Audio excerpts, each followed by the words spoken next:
എൻ്റെ പേര് ഹാബേൽ. ഞാൻ എടത്തുവായിൽ നിന്ന് വരുന്നു. ഞാൻ എടത്തുവായിൽ നിന്ന് വരുന്നു. ഞാനൊരു എൻജിനീയറാണ്. എൻ്റെ പഠിത്തം കഴിഞ്ഞ് 2 വർഷത്തോളം ഞാൻ ജോലി ചെയ്തു. ജോലിയുടെ കൂടെ ഞാൻ പഠിത്തവും ഒരുമിച്ച് കൊണ്ടുപോയി കോമ്പറ്റേറ്റീവ് എക്സാമിന് വേണ്ടി പഠിച്ചുകൊണ്ടിരിക്കുമായിരുന്നു. ഞാൻ എൻ്റെ സ്കൂളിങ്ങും കൊച്ചിലെ വളർന്നതെല്ലാം കുവൈറ്റിലാണ്. കുവൈറ്റിൽ പഠിച്ച് വളർന്ന് +2 കഴിഞ്ഞ് ഇങ്ങോട്ട് വന്ന് ഇവിടെ ഡിഗ്രി എടുത്ത് ഇവിടെ ജോലി ചെയ്യുമായിരുന്നു.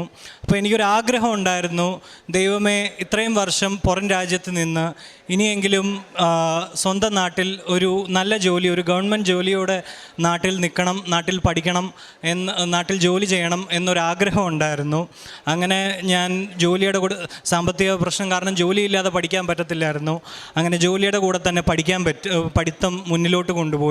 അങ്ങനെ ഒരുപാട് എക്സാംസും എല്ലാം എഴുതി. പക്ഷേ ജോലിയുടെ പ്രഷർ കാരണം ഒരിക്കലും നമുക്ക് കംപ്ലീറ്റ് ആയിട്ട് പഠിത്തത്തിൽ ഇൻവോൾവ് ചെയ്യാൻ പറ്റിയില്ല. അങ്ങനെ 2 വർഷം മുന്നിലോട്ട് പോയി. അപ്പം എൻ്റെ അമ്മ കുവൈറ്റിലാണ്, എൻ്റെ അനിയന്മാരും കുവൈറ്റിലാണ്, അവരവിടെ പഠിക്കുവാണ്. അപ്പം കൂടെ പഠിച്ചവരെല്ലാം വിദേശത്ത് ഓരോ ഉപരിപഠനത്തിന് വേണ്ടി പോയി. അപ്പം ഞാനതൊരിക്കലും ചിന്തിച്ചിട്ടില്ല. എന്തുകൊണ്ടാണെന്ന് വെച്ചാൽ ഞങ്ങളുടെ സാമ്പത്തിക പ്രശ്നങ്ങൾ എല്ലാം ഉണ്ടായതുകൊണ്ട് ഒരിക്കലും ഒരു ഉപരിപഠനം വിദേശത്ത് പഠിക്കാൻ ആഗ്രഹിക്കും പോലും എൻ്റെ മനസ്സിലില്ലായിരുന്നു. അങ്ങനെ ഇരുന്നപ്പോഴാണ് എൻ്റെ അമ്മ എന്നോട് ചോദിച്ചു, ഞങ്ങൾക്ക് ഒരു 18 സെൻറ്റ് സ്ഥലമുണ്ട്, ഒരു വീടുണ്ട്, ഇത് ബാങ്കിൽ വെച്ചിട്ട് നിനക്ക് എങ്ങനെയെങ്കിലും വിദേശത്ത് പോയി പഠിക്കാൻ പറ്റുമോ എന്ന് എൻ്റെ അടുത്ത് ചോദിച്ചു.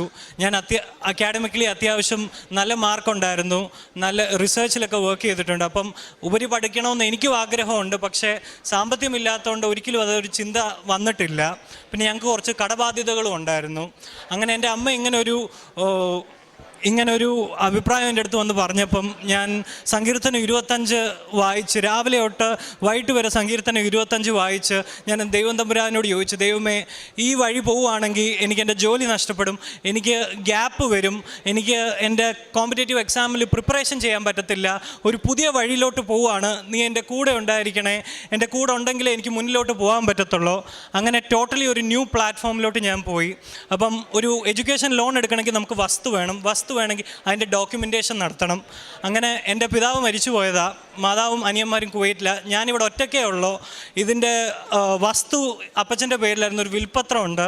അപ്പോൾ അതെങ്ങനെയെങ്കിലും ഒന്ന് രജിസ്ട്രേഷൻ ചെയ്യണം, എന്നാലേ ലോണിന് വേണ്ടി പോകാൻ പറ്റത്തുള്ളൂ എന്ന് ഞാൻ വിചാരിച്ച് അങ്ങനെ അതിൻ്റെ ഫോർമാലിറ്റീസായിട്ട് ഓൾമോസ്റ്റ് ഒരു മന്ത് ഞാൻ രജിസ്റ്റർ ഓഫീസും പഞ്ചായത്ത് ഓഫീസും എല്ലാം കയറി ഇറങ്ങി അവർ പറഞ്ഞ ഡോക്യുമെൻറ്റ്സ് എല്ലാം കൊണ്ട് അവസാനം രജിസ്ട്രാറിൻ്റെ അടുത്ത് പോയപ്പം ആ വാർത്ത രജിസ്ട്രാർ എൻ്റെ അടുത്ത് പറഞ്ഞ്, ഇതൊരിക്കലും നിൻ്റെ പിതാവ് മരിച്ചു പോയതുകൊണ്ട് നിൻ്റെ വീടും അമ്മയുടെയും നിങ്ങളുടെ അനിയന്മാരുടെ പേരിലും നിൻ്റെ പേരിലും കൂടാണ്.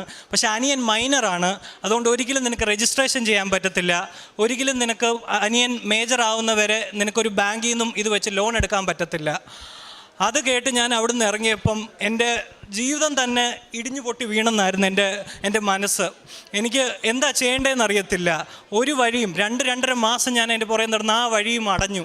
ഇനി എന്നാ ചെയ്യണം എന്ന് എനിക്ക് അറിയത്തില്ലായിരുന്നു. ഞാൻ അങ്ങനെ എൻ്റെ മാതാവിനെ വിളിച്ച്, എല്ലാവരും ദൈവം തമ്പുരാനെ എല്ലാം വിളിച്ച് ഒരുപാട് പ്രാർത്ഥിച്ച് എന്ത് ചെയ്യണം, ഇനി വീണ്ടും പഴയ ജോലിയിലോട്ട് പോകണോ, എന്ത് ചെയ്യണമെന്ന് പറഞ്ഞ് വന്നപ്പോഴാണ് എൻ്റെ ഒരു സുഹൃത്ത്, അവൻ ഫെബ്രുവരി ഇൻടേക്കിന് ഓസ്ട്രേലിയയിൽ പോകാൻ എല്ലാം റെഡിയായി. അപ്പോൾ അവൻ്റെ എക്സ്പീരിയൻസ് ഇങ്ങനെ പറഞ്ഞപ്പോൾ അവൻ്റെ വായിൽ നിന്ന് അറിയാതെ അവൻ്റെ ബാങ്ക് മാനേജർ അവൻ്റെ അടുത്ത് പറഞ്ഞു, അവൻ വസ്തു വെച്ച എഡ്യൂക്കേഷൻ ലോൺ എടുത്ത് അവൻ്റെ ബാങ്ക് മാനേജർ അവൻ്റെ അടുത്ത് പറഞ്ഞു, നിനക്ക് മാർക്കുണ്ടല്ലോ, നല്ല യൂണിവേഴ്സിറ്റി ആണല്ലോ, അപ്പം നിനക്ക് വസ്തു ഇല്ലാതെ അപ് ടു 40 lakhs നിനക്ക് എഡ്യൂക്കേഷൻ ലോൺ കിട്ടും. പക്ഷെ അവന് വസ്തു ഉണ്ട്, അവൻ ഇതിൻ്റെ ആവശ്യമില്ല. അവൻ ആ ഓർമ്മയിൽ അവൻ എൻ്റെ അടുത്ത് പറഞ്ഞു, ദൈവമേ, ആ ഒരു വഴി എനിക്ക് ദൈവം കാണിച്ചു തന്ന് ഞാൻ എന്നിട്ട് എൻ്റെ ഡോക്യുമെൻറ്റ്സ് എല്ലാം എടുത്ത് ഞാനൊരു ബാങ്കിനെ സമീപിച്ചു. ഈ എഡ്യൂക്കേഷൻ ലോൺ, വസ്തു ഇല്ലാതെ എഡ്യൂക്കേഷൻ ലോൺ തരാമെന്ന് പറഞ്ഞ ബാങ്കിനെ സമീപിച്ചു. അങ്ങനെ അവർ പറഞ്ഞ ഡോക്യുമെൻറ്റ്സ് എല്ലാം, എൻ്റെ അമ്മ കുവൈറ്റിലാണ്, അതുകൊണ്ട് കുവൈറ്റ് ഇന്ത്യൻ എംബസി ഇൻ കുവൈറ്റിൽ നിന്നുള്ള ഒരുപാട് ഡോക്യുമെൻറ്റ്സ്, സാലറി സർട്ടിഫിക്കറ്റ് എല്ലാം ട്രാൻസ്ലേറ്റ് ചെയ്ത് പവർ ഓഫ് അറ്റോർണി ഉണ്ടാക്കി കൊണ്ടുവരണം. അപ്പോൾ അതും 1 മാസം എടുത്ത് ഞാൻ ബാങ്കിൽ അപ്ലൈ ചെയ്തു. ബാങ്കിൽ നിന്ന് റീജിയണൽ ഓഫീസിൽ നിന്ന് ഹെഡ് ഓഫീസിൽ പോയപ്പം അവർ പറഞ്ഞു, ഇത് മുന്നിലോട്ട് ഫോർവേഡ് ചെയ്യാൻ പറ്റത്തില്ല. ഞങ്ങൾ ഈ പ്രൊഫഷൻ കൊടുക്കുമ്പം ഏതെങ്കിലും ഒരു പേരൻറ്റ് നാട്ടിൽ വേണം. നാട്ടിൽ ഈ ഒരു ജാമ്യം നിൽക്കാൻ ഞാൻ പറഞ്ഞു, എൻ്റെ അമ്മയുടെ സഹോദരൻ, അപ്പൻ്റെ സഹോദരങ്ങൾ ഒന്നും പറ്റത്തില്ല. ഏതെങ്കിലും ഒരു പേരൻറ്റ് നാട്ടിൽ വേണം, പെർമനൻറ്റ് സിറ്റിസൺ ആവണം. അപ്പോൾ എൻ്റെ പിതാവ് മരിച്ചുപോയി, എൻ്റെ മാതാവാണെങ്കിൽ കുവൈറ്റിൽ ജോലി ചെയ്യുക. അപ്പം ഒരിക്കലും ഞങ്ങൾക്ക് നാട്ടിൽ വന്ന് മാതാവിന് ഇൻകം കംപ്ലീറ്റ് ആയിട്ട് ലോസ്റ്റ് ആവും. അങ്ങനെ ഒരു സാഹചര്യം വന്നപ്പം ആ വഴിയും അടഞ്ഞു. പിന്നെയും ബാക്ക് ടു സ്റ്റേജ് 0. എന്ത് ചെയ്യണം അറിയത്തില്ല. ഇത് ഡ്രോപ്പ് ചെയ്യാം. ഇതിൻ്റെ പുറകെ നടന്ന് നമുക്ക് തന്നെ മെൻ്റലിയും ഫിസിക്കലി എല്ലാം ഒരുപാട് ഡൗൺ ആയി, വഴി അടഞ്ഞു. പക്ഷെ ആകെ മുമ്പിലോട്ട് പോകാൻ ഒരു വഴി മാത്രമേ ഉള്ളൂ, ദൈവം തമ്പുരാൻ്റെ അടുത്ത് പ്രാർത്ഥിക്കുക. അങ്ങനെ പ്രാർത്ഥിച്ച് ഞാൻ എൻ്റെ ഗ്രൂപ്പിൽ ഇങ്ങനെ ഇരിക്കുമ്പോഴാണ് ഒരു ഓർഗനൈസേഷനെ പറ്റി ഇങ്ങനെ കേൾക്കുന്നത്. നമുക്ക് എഡ്യൂക്കേഷൻ ലോൺ കിട്ടാൻ പ്രയാസമുണ്ടെങ്കിൽ ആ ഓർഗനൈസേഷൻ നമുക്ക് വേണ്ടി ബാങ്കിനടുത്ത് സംസാരിച്ച് റെഡിയാക്കി തരും. അങ്ങനെ ഞാൻ എൻ്റെ കാര്യങ്ങളൊക്കെ ആ ഓർഗനൈസേഷൻ്റെ അടുത്ത് പറഞ്ഞപ്പം അവരാണ് പറഞ്ഞത്, നീ ഇനിയും പബ്ലിക് ബാങ്കിൽ പോകണ്ട, രക്ഷയില്ല, നീ ഇനിയും പ്രൈവറ്റ് ബാങ്കിൽ അവിടെ നിങ്ങൾക്ക് കിട്ടും. അങ്ങനത്തെ പറഞ്ഞു, നീ ഇനിയും സാധാ ട്രീ കയറേണ്ട, അതായത് നമ്മുടെ വീടിൻ്റെ അടുത്തുള്ള ബ്രാഞ്ചിൽ പോയി അവിടുന്ന് റീജിയണൽ ഓഫീസ്, അവിടുന്ന് ഹെഡ് ഓഫീസിലാണ് നമ്മൾ സാധാരണ പോകുന്നത്. പക്ഷേ അത് ഒരുപാട് ഡിലേ ആവും. അതുകൊണ്ട് അദ്ദേഹമാണ് എനിക്ക് എറണാകുളം ബാങ്ക് മാനേജറിൻ്റെ നമ്പർ തന്ന് ഞാൻ എല്ലാ ആ മാനേജറായിട്ടായിരുന്നു ഡയറക്റ്റ് റീജിയണൽ ഓഫീസിൽ നിന്നാണ് തുടങ്ങിയത്. അങ്ങനെ വീണ്ടും പ്രൈവറ്റ് ബാങ്കാണ്. അപ്പം അവർ ഒരുപാട് ഡോക്യുമെൻറ്റേഷൻ നമ്മുടെ അടുത്ത് വീണ്ടും ചോദിച്ചു. അങ്ങനെ വീണ്ടും കുവൈറ്റ് എംബസിയിൽ നിന്ന് ഒരുപാട് ഡോക്യുമെൻറ്റ്സും കിട്ടി. പുതിയ പവർ ഓഫ് അറ്റോർണി ഉണ്ടാക്കി ഞാനിങ്ങനെ ബാങ്കിൽ കൊണ്ട് സബ്മിറ്റ് ചെയ്തു. പക്ഷേ സബ്മിറ്റ് ചെയ്തപ്പം ഞാൻ പോകാൻ ഉദ്ദേശിക്കുന്നത് ഓഗസ്റ്റ് ഇൻടേക്കാണ്. അപ്പോൾ ആ ഇൻടേക്കിലോട്ട് മെയ് ആദ്യമാണ് ഞാൻ ലോണിന് സമർപ്പിച്ചത്. അപ്പോൾ ഒരുപാട് അടുത്തു. എൻ്റെ യൂണിവേഴ്സിറ്റിയിൽ നിന്ന് പലമായിട്ട് കോൾ വന്ന്, എന്തുകൊണ്ട് ഫസ്റ്റ് സെമിസ്റ്റർ ഫീസ് അടയ്ക്കുന്നില്ല, നിങ്ങൾക്കിത് പ്രൊസീഡ് ചെയ്യണ്ടേ, ഞങ്ങൾ നിന്നെ അടുത്ത ഇൻടേക്കിലോട്ട് വിടണോ, അങ്ങനെയൊക്കെ ഒരുപാട് തവണ വന്നപ്പം എനിക്ക് ഒരു വഴിയില്ലായിരുന്നു.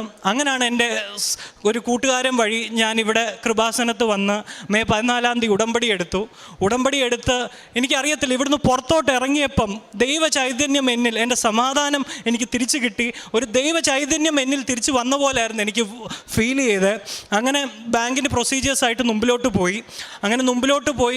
മെയ് 26 എനിക്ക് യൂണിവേഴ്സിറ്റിയിൽ നിന്നൊരു കോള് വന്നു, നിങ്ങളുടെ ഫീസ് അടയ്ക്കാനുള്ള സമയം കഴിഞ്ഞിരിക്കുന്നു, ഇനിയും അടുത്ത ഇൻടേക്കിലോട്ട്, അതായത് ഇനിയുള്ള ഫെബ്രുവരി മാത്രമാണ്, ഫെബ്രുവരി ഇൻടേക്കിലോട്ട് നിങ്ങളെ വിടാം.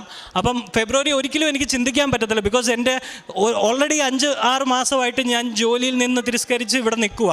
അപ്പോൾ ഒരിക്കലും ചിന്തിക്കാൻ പറ്റത്തില്ല. എന്നിട്ട് ഞാൻ ദൈവത്തിനോടും മാതാവിനോട് ആഞ്ഞ് പ്രാർത്ഥിച്ച് എൻ്റെ ആ ലോൺ ഡോക്യുമെൻറ്റ്സിലെല്ലാം ഞാൻ ഉടമ്പടി തൈലം തേച്ച് മുട്ടിപ്പായിരുന്നു പ്രാർത്ഥിച്ച്. എന്നിട്ട് ഞാൻ എൻ്റെ ഏജൻസിയോട് പറഞ്ഞു, ഒന്ന് റിക്വസ്റ്റ് ചെയ്യും യൂണിവേഴ്സിറ്റിയോട്.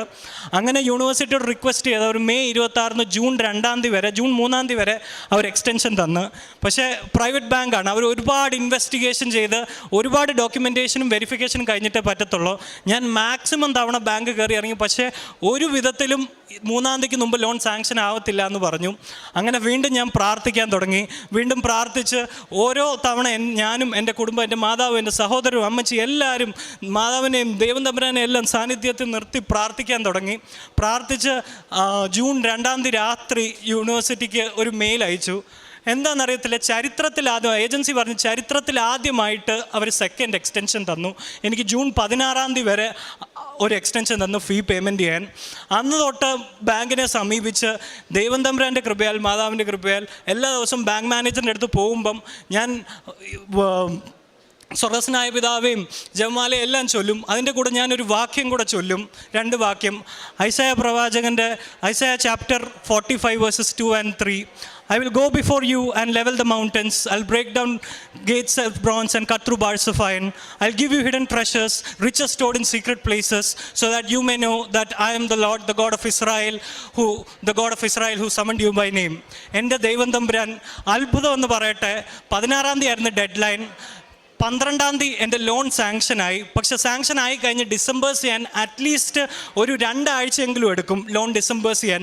പക്ഷേ ദൈവം തമ്പുരാൻ മാതാവ് വഴിയൊഴുക്കി ഞാൻ ആ സാങ്ഷൻ ലെറ്ററിൽ ഉടമ്പടി തൈലം എടുത്ത് അവിടെ ഉപവസിച്ച് പ്രാർത്ഥിച്ച് ജൂൺ 16 എൻ്റെ ലോൺ ഫീ പേയ്മെൻറ്റ് ചെയ്യാൻ പറ്റി.